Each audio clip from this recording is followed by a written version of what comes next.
cold steel flashes in twilight. The man's dagger disposes of his target in an instant. There is not even the opportunity for last words. The man is a nameless mercenary hired by his homeland. His job is to accompany a gifted assassin and assist her whenever she eliminates important figures. Before he can even sheathe his blade, he hears the sound of steel whistling through air behind him. Another target falls, never to rise again. A beautiful assassin stands over the body. Her eyes are the cold ice of riverbed obsidian. She is the assassin he is tasked with assisting. The pair has accomplished much in the short time they have been together. "You're quick," says the woman, as she wipes a bit of blood from her blade. It is a rare moment, for she is not the type to offer praise. Clearly, she was impressed with his blade work. The man is proud to rub shoulders with the woman and finds himself growing more infatuated with her by the day. No, not infatuation. Love. But for this woman, who was born to an assassin family, love is an unfamiliar concept. One day, she will be placed in an arranged marriage in order to continue her bloodline. Her family would never recognize a union between her and a nameless mercenary such as himself. And even if they did, the woman does not seem remotely interested in romance. Yet that is why. That is precisely why.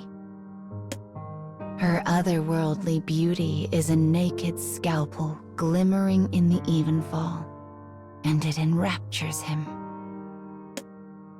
Yet the man knows he is not her equal, not as he is now. So he bottles his emotions deep in his heart, completes his mission, and sets out on his own.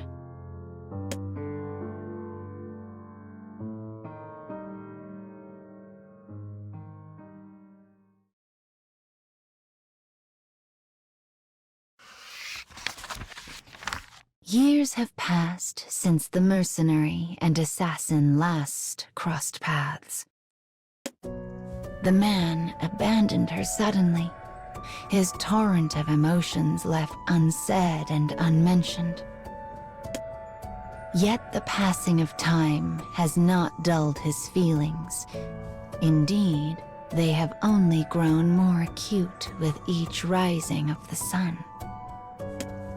He has moved beyond attraction, beyond love. It is obsession now. He forgets the worth of all other things and uses his tenacity to discover repeated success in his trade. Eventually, his hard work pays off, and he finds himself the lord of a fine manor. And then, finally, the day arrives. The day of their reunion. The silhouette of a woman shimmers into existence. The figure moves with hidden grace and purpose. Her appearance has been disguised with false hair, heavy makeup, and a cloak. Her identity should be an enigma, a mystery. Yet he knows.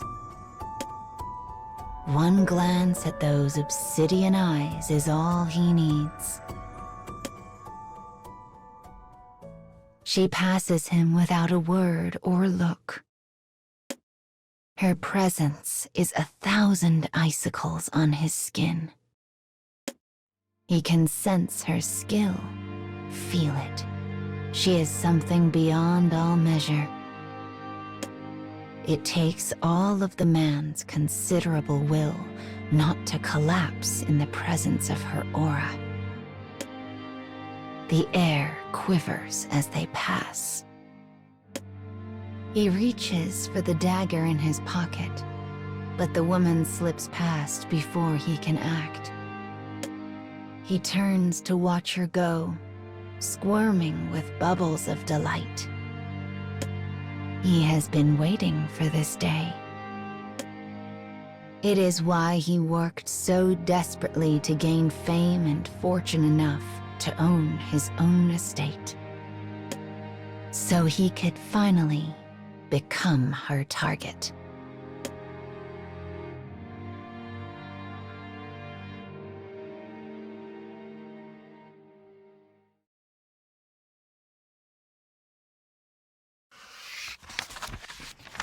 Night falls on the day of the mercenary's reunion with the assassin. He waits for her in a bamboo grove lit by the haze of the moon.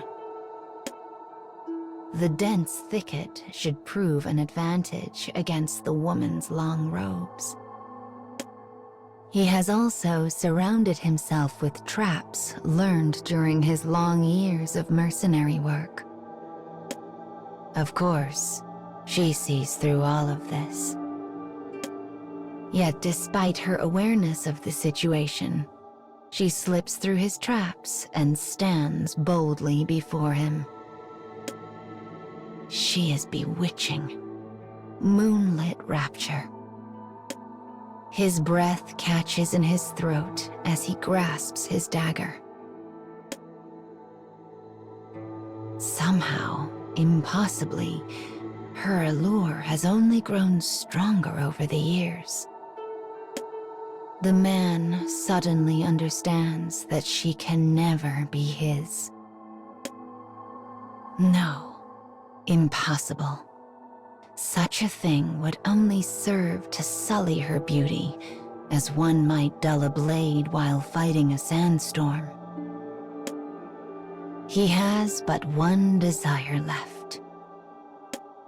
Though the woman has come for his life, he now intends to claim hers. Despite the thick foliage around her, the woman moves like liquid smoke through an infinitesimal opening. She is a wraith, a willow, a fiendish dread that slips and flickers like a goddess dancing on an ocean of endless ice. I am going to kill her. He burns this image into his memory, then quietly seals it away. And in doing so, in looking off to limitless futures, he knows that if this country ever meets its end, she will never again look upon another man. His dagger flashes, her katana gleams. A second strike, a third. The man's arm is grazed, but he deftly turns the attack aside and leans his whole being into his counter. Ripples from the honeyed act echo in his heart. For in the whole of paradise, this is the greatest pleasure he has ever known.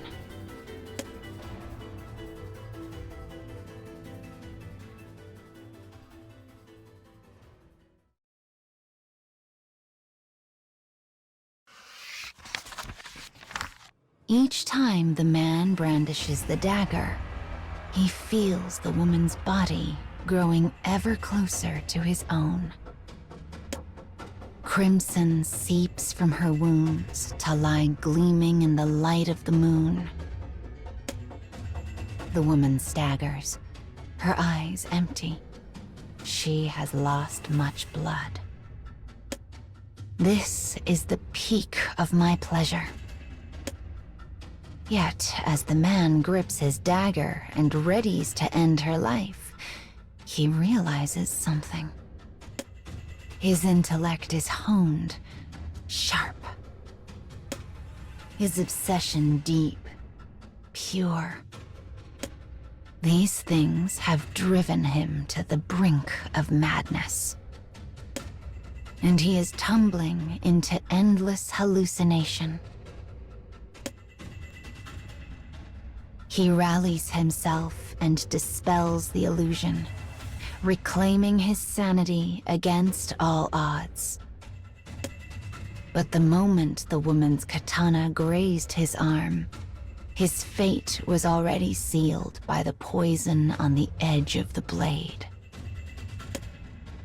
His foggy consciousness desperately attempts to train his vision on the assassin.